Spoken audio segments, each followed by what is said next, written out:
तो मेरे ऊपर तो सारे देश की नजर है कि मैं क्या बोलता हूँ वो सारी नजर। तो इसलिए उनको भी मालूम है ये जा रहा है रिकॉर्ड में जा रहा है। चुनाव आयोग को जब मैं कह रहा हूँ कि चुनाव आयोग प्लीज वोट नहीं रहे, डिफेमेशन की केस करनी चाहिए जो अमन के खिलाफ है, करने चाहिए नहीं, एक करके तो देखे उसकी औकात है क्या? तो मालूम है अमन निशान के पास कितनी सबूत है? जितने बोल रहा हूँ ना उससे ज्यादा।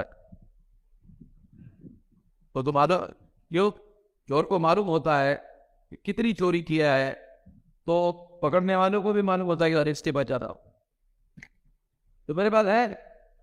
तो इसलिए मैं खुला खुला बोल रहा हूँ चुनाव आयोग की निगरानी निर्देशन घोटाला हो रहा है। चुनाव आयोग को मालूम है तो फिर चुनाव आयोग भी घोटाला करने वाली मशीन बनाने का काम कर रही है। इसलिए चुनाव आयोग को मालूम है कि यदि पेपर ट्रेल मशीन लगाए गई तो ईवीएम मशीन घोटाला करने वाली मशीन है। पेपर ट्रेल मशीन उसमें कागज के टुकड़े गिरकर बैलेट बॉक्स में पड़ते हैं, इसलिए ये as good as ballot paper है।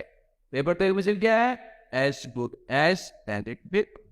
वो कैसे? क्योंकि अब वोट का रिकॉर्ड वो जगह रिकॉर्ड होता है, ईवीएम मशीन में इलेक्ट्रॉनिक रिकॉर्ड होता है। पेपर ट्रेल मशीन में जैसे आप बटन दबाते हो आंखों से दिखाई देता है, 7 सेकंड रुकता है, 7 सेकंड रुकने के बाद वो स्टैम्प लगाया हुआ बैलेट पेपर कट कर बैलेट बॉक्स गिर जाता है। वो पेपर ट्रेल मशीन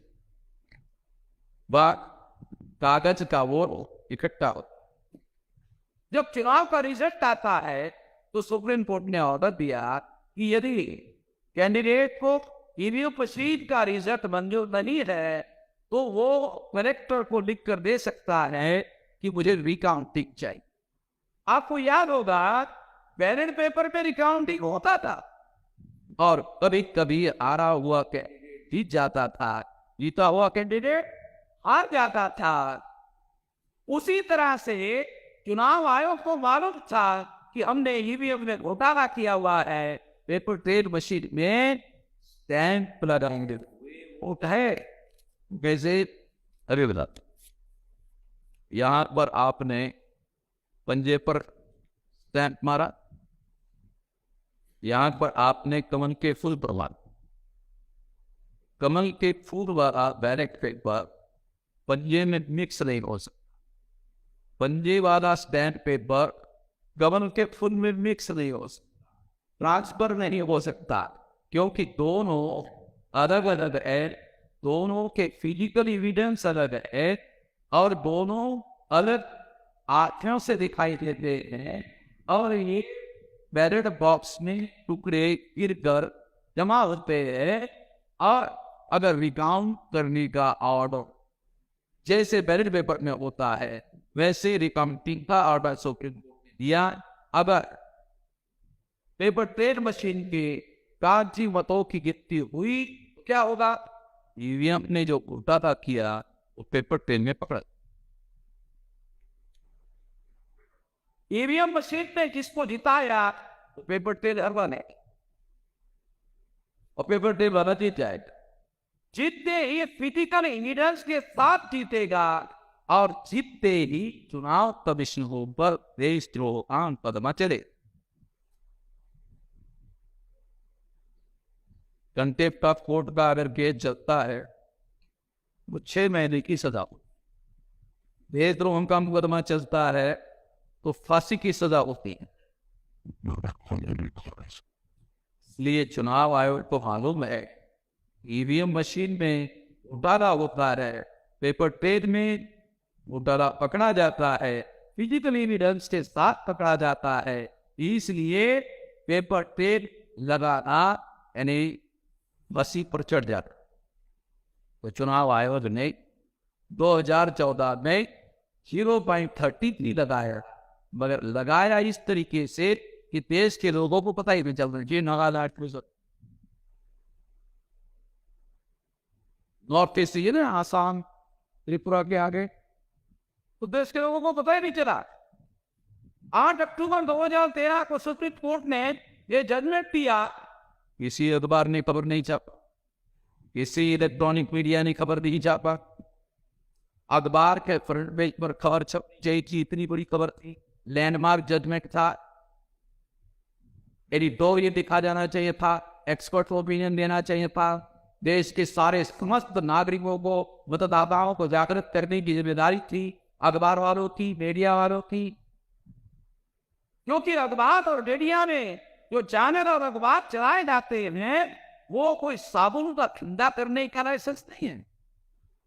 मान लो आपको साबुन का धंधा करना है, साबुन प्रोडक्ट करना है, तो आपको इंडस्ट्रियल लाइसेंस लेकर आप साबुन का धंधा, साबुन प्रोडक्ट कर सकते हो। मगर कोई अखबार या मीडिया चलाना चाहते हो, इंडस्ट्रियल लाइसेंस के तहत आपको परमिशन लेनी नहीं पड़ती है, क्योंकि वो चलाने की इजाजत नहीं है। संविधान के 8वीं का 19 के तहत लिखा हुआ है, freedom of speech and freedom of expression a fundamental right है। आर्टिकल 19 के तहत प्रेस एंड पब्लिकेशन एक्ट बनाया गया, अलग से कानून बनाया गया, उसके तहत अनुमति लेकर अखबार और मीडिया तो उसमें जिम्मेदारी है कि ये कोई धंधा करने वाला होता नहीं है मीडिया, ये देश की प्रजा को जगाने के लिए ये है।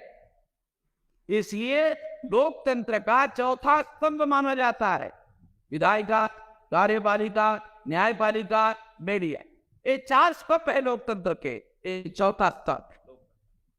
इस तरह से इसका संवैधानिक महत्व है और इसके अंतर्गत अखबार चलाए जाते हैं, तो उनकी जिम्मेदारी थी कि इतना बड़ा लैंडमार्क जजमेंट होने की वजह से जनता को, मतदाताओं को जगाने का काम करते। अरे जगाने के तो छोड़ो, एडिटोरियल लिखने की छोड़ो, अखबार वालों ने इस खबर को फ्रंट पेज पर तो छोड़ो, अखबारों के पिछवाड़े में भी नहीं छापा, सिंगल लाइन की खबर नहीं छापी। मीडिया तेज का काम, मीडिया बहुत ताकतवर होता है, मीडिया को बहुत लोग डरते हैं। बोलो यार लोग, मीडिया बहुत ताकतवर होता है और मीडिया से बहुत लोग डरते हैं। मैं क्या कह रहा हूँ, मीडिया तेज लोग का काम है, सबूतों के साथ कह रहा हूं।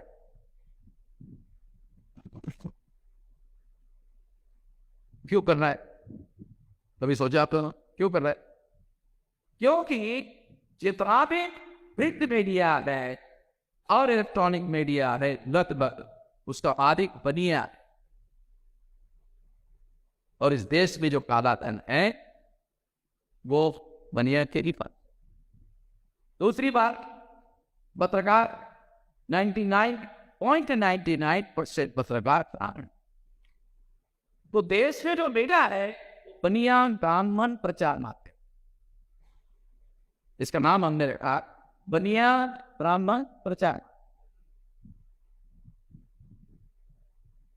इसलिए वो जानते थे कि ईवीएम पे घोटाला होता है और घोटाले की खबर अगर छापेंगे तो सारे देश पर भी बवाल,